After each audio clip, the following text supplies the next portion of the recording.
Rapunzel. Once upon a time, there lived a carpenter and his wife. More than anything, they wanted a child of their own. At long last, their wish came true. The wife was going to have a baby. From the second floor window of their small house, the wife could see into the garden next door. Such fine fresh rows of plants and flowers there were, but no one dared to go over the garden wall to see them up close, for the garden belonged to a witch. One day, the wife was looking down at the garden from her window. How fresh looking were those big green heads of lettuce, It is just what I need to eat. said the wife to her husband. You must go and get me some. But we cannot. Said the carpenter. You know as well as I do that the garden belongs to the witch who lives next door. If I cannot have that lettuce, I will not eat anything at all. I will die. What could the carpenter do? Late that night, he climbed over the garden wall. With every quiet steps, he took one green head of lettuce. With more quiet steps, he went back over the garden wall. His wife ate up the lettuce right away. But eating the lettuce only made her want more. If she could not have more lettuce, she said, there was nothing she would eat at all. So the next night, the carpenter climbed back over the garden wall. He picked up one more head of lettuce. All at once came a high, loud voice. Stop! What do you think you are doing? I'm getting a lettuce for my wife. Said the carpenter. You thief! Yelled the witch. You will pay for this. Please, my wife is going to have a baby. She saw your lettuce and wanted it so very much. Why should I care about that? Shouted the witch. I will do anything. Said the carpenter. He thought. Maybe I can build her something. You say you will do anything? Said the witch. Yes, he said. Fine, Said the witch. here's the deal. Go ahead, take all the lettuce you want. Your wife will have a baby girl, and once she does, the baby will be mine. What? Said the carpenter. I would never agree to that. You already did. Said the witch. And she laughed an evil laugh. Soon the wife had a baby girl, just as the witch had said. To keep the baby safe from the witch, the carpenter built a tall tower deep in the woods. He built stairs that led up to a room at the very top, a room with one window. He and his wife took turns staying with the baby. But the witch had a magic ball. The ball showed her just where the baby was, at the top room of the tower. One day, when the carpenter and his wife were both in the house, he cast a spell over both of them. They fell into a deep, deep sleep, and at once the witch went to the tower. At the top room, the witch said to the baby, I will call you Rapunzel, for that is the name of the lettuce that brought you to me. Now, Rapunzel, you are mine. But the witch didn't know how to take care of a baby. Rapunzel grew into a child, and the witch didn't even know how to cut her hair. The girl's blonde hair grew longer and longer every day. All the witch could do was keep the child locked in the room at the very top of the tower. She told the girl that the world was a very bad place. That was why she could not leave the tower. As she grew up, many times Rapunzel said to the witch, There is nothing here for me to do. Why must I stay in this tower all the time? and the witch shouted back, I already told you so many times The world is a very bad place. Now go comb your hair and be quiet. But is this really so bad out there? Sometimes I hear people laughing down below. Rapunzel would say sometimes. At such times, the witch would yell, "How many times do I have to repeat myself? Don't listen to anything you see or hear out there. The world is much worse than you think. You will stay in the summer forever, Rapunzel, so get used to it."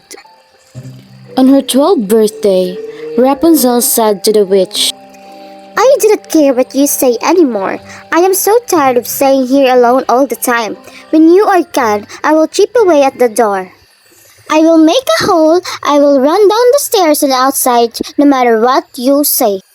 "Think again," said the witch. With her power, she made all the stairs in the tower fall down. She made the doors close up. Now there was no way for Rapunzel to escape. By then, Rapunzel's hair had grown very, very long. Once the stairs were gone, when it was time for the witch to visit her in the tower, she would call from outside, "Rapunzel! Rapunzel! Let down your hair!" Rapunzel would throw her long blonde braid out of the window. The witch would grab hold of her hair like a rope. And that is how the witch climbed up the tower wall to the window in Rapunzel's room. 5 more long years went by. Poor Rapunzel. She knew she must stay in the room. All she could do was to sing sad songs out of the window. Sometimes, birds at the treetops would join her songs. Then she would feel a bit better. But not much.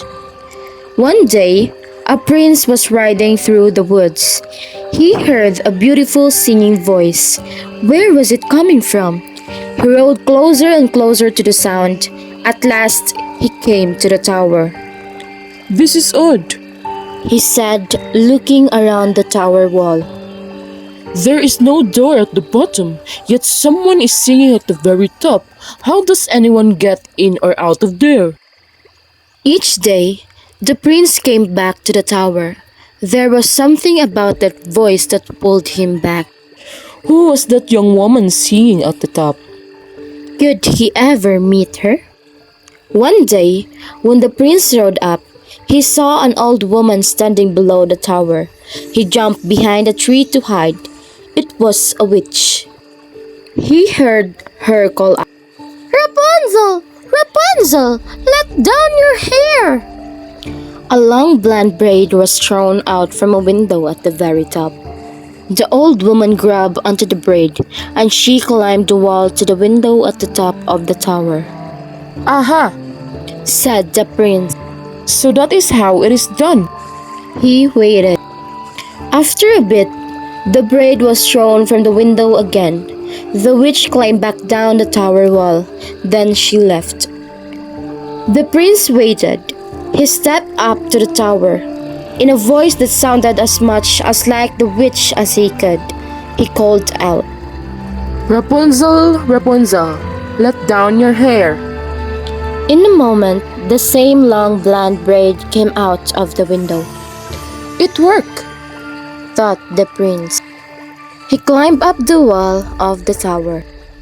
You can be sure that Rapunzel was very surprised to see the prince climb into her window.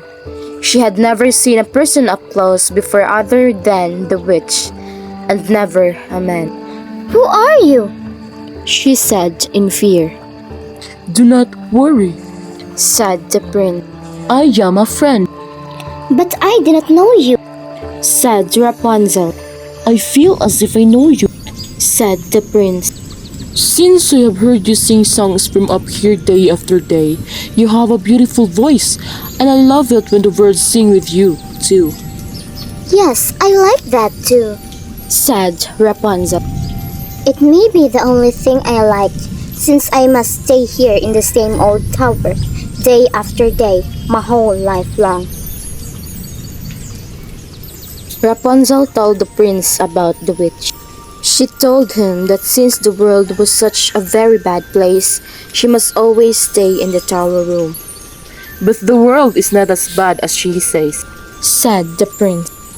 He told Rapunzel about flowers and festivals, games and gardens. He told her about puppies and puddles, strawberries and secrets. Many hours went by. At last, Rapunzel said he must go. The witch may come back at any time, Very well, said the prince. but I will be back tomorrow. Rapunzel threw her braid out the window, and the prince climbed down. The next day, the prince climbed back up to Rapunzel's room. He said I have a surprise for you. he had brought strawberries for her. As she tasted the strawberry, Rapunzel thought, Now I know that what I was told is not true. The world can be a very fine place. I must get out of this tower as soon as I can. One day, the prince said, If only you could get out of this tower, I can come and go by climbing up the walls by holding onto your braid. I know. said Rapunzel. Bring me a ball of silk each time you come. I can weave the silk into a ladder. Silk folds up so small the witch won't see it. When the ladder gets long enough to reach the ground, we will both be able to climb out of here. That's it? said the prince. Then he moved closer to Rapunzel. We will both be free. When we were out in the world, will you marry me? Yes, said Rapunzel. I will. Every day after that, the prince brought a ball of silk to Rapunzel. Over time, she weaved the silk into a long ladder. On Rapunzel's 18th birthday, the witch spoke to her in a sharp voice. Before you open your mouth this time, Said the witch, know this. I am sick and tired of hearing you talk about how alone you are in the tower all the time. It isn't going to change, Rapunzel, forever. Who says I'm alone in the room all the time? said Rapunzel. What? Said the witch, Who has been up here with you? No one. said Rapunzel at once, in fear. I mean no one but you. The witch did not believe her. She started to look everywhere in the room for something to prove that someone else had been there. Soon she found a ladder. She held it high in the air. She yelled, What is the meaning of this? My friend the prince brought me the silk. said Rapunzel. You will never see that prince again. She took out a knife. Snip, snap, and Rapunzel's lovely braid was cut off. Holding the braid in one hand, the witch laughed an evil laugh. With a stroke of her magic, Rapunzel was cast away to a far-away desert. Then the witch stayed in the tower room. She knew that soon the prince would come back. The witch did not have to wait long. Soon the prince was calling at the bottom of the tower, in a voice that was supposed to sound like her own. Rapunzel, Rapunzel, let down your hair. So that is how you did it, thought the witch. Holding tightly to one end of Rapunzel's braid, she threw the braid out of the window. The prince took hold and climbed up. When he got to the window, he was much surprised to see the witch. Where is Rapunzel? He called out, What have you done with her? You will never see your Rapunzel again. yelled the witch. The witch pushed the prince so hard that he lost hold of the window. Down, down he fell. For 2 years, the poor blind prince wandered the world, looking for Rapunzel. From morning to night he called for her, but it was no use. At last, he reached a desert. One day, he heard a beautiful voice singing. Oh. He thought, I know that voice. it was his dear Rapunzel. He went closer and closer to the voice he knew so well. My prince! Called Rapunzel when she saw him. The two of them hugged tight. 2 tears of joy fell into the eyes of the prince. All at once, could see again. And what happened next? Well, I'm sure you can guess. The prince and Rapunzel went back to the kingdom where the prince lived. They were married as soon as they could. The prince became king of the land and Rapunzel became queen. The two of them live happily ever after. The end.